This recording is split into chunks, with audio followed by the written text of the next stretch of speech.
મિત્રો નમસ્કાર અને ગુજરાતના તમામ હવામાન પ્રેમીઓનું સ્વાગત છે આજના તાજા હવામાન સમાચારની અંદર। આજે 5 ઓગસ્ટ 2026 બુધવારના રોજ રાજ્ય પર હવામાનની સ્થિતિ શું છે, વરસાદી માહોલ કેવો રહેશે અને વાવાઝોડાને લઈને શું નવી અપડેટ સામે આવી છે તે તમામ માહિતી આજે આપણે વિગતવાર સમજીશું। સૌથી પહેલા વાત કરીએ ચર્ચામાં રહેલા ડોલ્ફિન નામના વાવાઝોડા વિશે। હાલમાં આ વાવાઝોડું પેસિફિક મહાસાગરમાં સક્રિય થઈને ચાઇના બોર્ડર તરફ આગળ વધી રહ્યું છે। તે ગુજરાત અને બંગાળની ખાડીથી આશરે 10,000 કિલોમીટર દૂર છે, તેથી ભારત કે ગુજરાત પર તેની સીધી કોઈ ખતરાજનક અસર જોવા મળશે નહીં। જો કે આગામી 7 ઓગસ્ટ સુધીમાં આ વાવાઝોડું ચાઇનાના કાંઠે ટકરાશે, જેના લીધે હિન્દ મહાસાગર અને બંગાળની ખાડીમાં મોટો કરંટ ઉત્પન્ન થશે અને તેના પરિણામે બંગાળની ખાડીમાં નવી વરસાદી સિસ્ટમ સક્રિય થવાની પૂરેપૂરી શક્યતા છે। ભારતીય હવામાન વિભાગ દ્વારા જાહેર કરાયેલા તાજેતરના સેટેલાઇટ નકશા મુજબ બંગાળની ખાડીમાં મજબૂત સાયક્લોનિક સર્ક્યુલેશન બની ચૂક્યું છે। આ સિસ્ટમનો એક નાનો ભાગ ઉત્તર ગુજરાત અને મધ્ય ગુજરાત ઉપર લંબાયેલો જોવા મળી રહ્યો છે। આ સિસ્ટમ ધીમે ધીમે પશ્ચિમ તરફ એટલે કે ગુજરાત તરફ ખસી રહી છે, જે 7 ઓગસ્ટની રાતથી ગુજરાત પર વધુ સક્રિય બનશે। હવામાન નિષ્ણાત અંબાલાલ પટેલે પણ વરસાદના નવા રાઉન્ડ અંગે મોટી આગાહી કરી છે।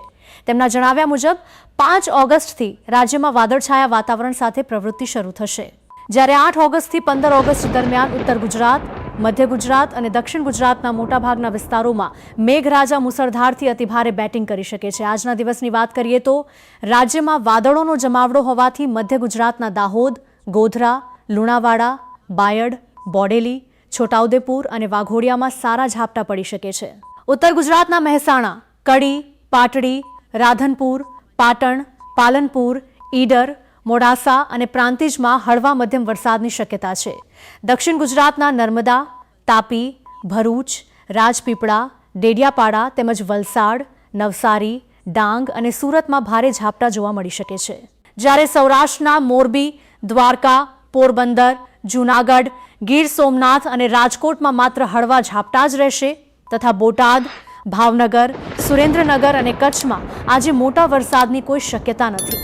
ઘણા મિત્રોનો પ્રશ્ન છે કે દરિયાકાંઠાના વિસ્તારોમાં આ વખતે વરસાદ ઓછો કેમ છે? તેનું મુખ્ય કારણ એ છે કે અત્યાર સુધીની તમામ સિસ્ટમો બંગાળની ખાડી તરફથી આવી રહી છે। અરબી સમુદ્રમાં હજુ સુધી કોઈ મોટી સિસ્ટમ સક્રિય થઈ નથી। જો કે ચોમાસાની સિઝન હજુ બાકી છે અને આગામી દિવસોમાં અરબી સમુદ્રમાં સિસ્ટમ બનતા જ દરિયાકાંઠાના ભાગોમાં પણ ભરપૂર વરસાદ જોવા મળશે। સતત તાજા અને સચોટ હવામાન સમાચાર મેળવવા માટે આપણી ચેનલ ગુજ્જુ કિશન યોજનાને અત્યારે જ સબસ્ક્રાઇબ કરી લેજો।